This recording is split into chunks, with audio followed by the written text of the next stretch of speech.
Pembelajaran tatap muka secara prinsip tidak diperbolehkan oleh pemerintah pusat, namun Pemkot Surabaya telah mempersiapkan apabila pembelajaran tatap muka diberlakukan. Apalagi Pemkot telah menggelar uji coba tatap muka beberapa waktu lalu. Meski sistem daring, PLT Wali Kota Surabaya berharap tidak mengurangi kualitas anak didik di Kota Surabaya.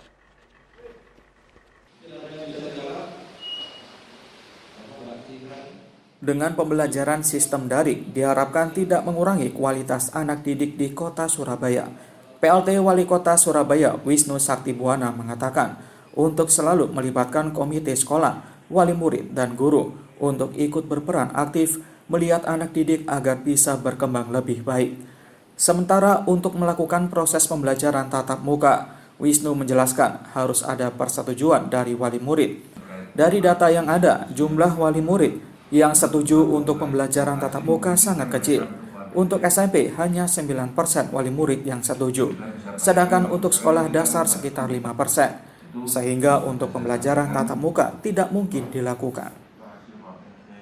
Betulnya kita bukan terus mempertimbangkan ambil daring kembali, ini keputusan dari pusat seperti itu harus daring sesuai instruksi Mendagri yang saya terima tadi pagi. Tapi dari sisi data sendiri yang kita lihat untuk melakukan proses pembelajaran tatap muka itu kan harus ada persetujuan wali murid. Sementara data kita memang menunjukkan bahwa persetujuan wali murid untuk siswanya atau anaknya itu ikut tatap muka itu sangat kecil.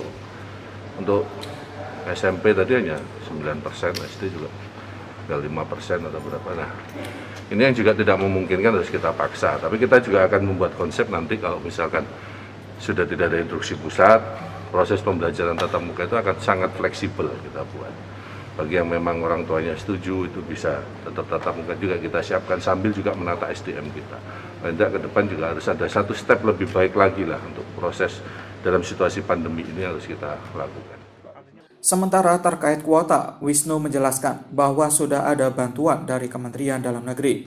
Untuk sekolah dasar ada 218.000 siswa yang mendapat bantuan. Sedangkan untuk SMP ada 105.000 siswa.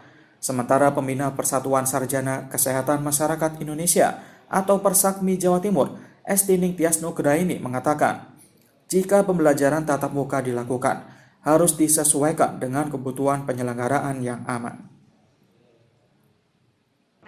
Ketika akan mewadai anak-anak yang memang membutuhkan pembelajaran tatap muka, maka rekomendasi kami sesuaikan dengan kebutuhan dari penyelenggaraan yang aman. Gitu. Jadi bukan berarti boleh dan tidak boleh, karena ini misalnya rencana kegiatan pembelajaran tatap muka dikaitkan secara langsung dengan jumlah kasus yang meningkat. Ini komandannya beda-beda. Kalau peningkatan kasus ini komandannya ya Dinas Kesehatan. Tentang upaya penyelenggaraan kegiatan tatap muka itu di bawah Dinas Pendidikan, bahwa mereka bekerja sama, ya memang harus begitu.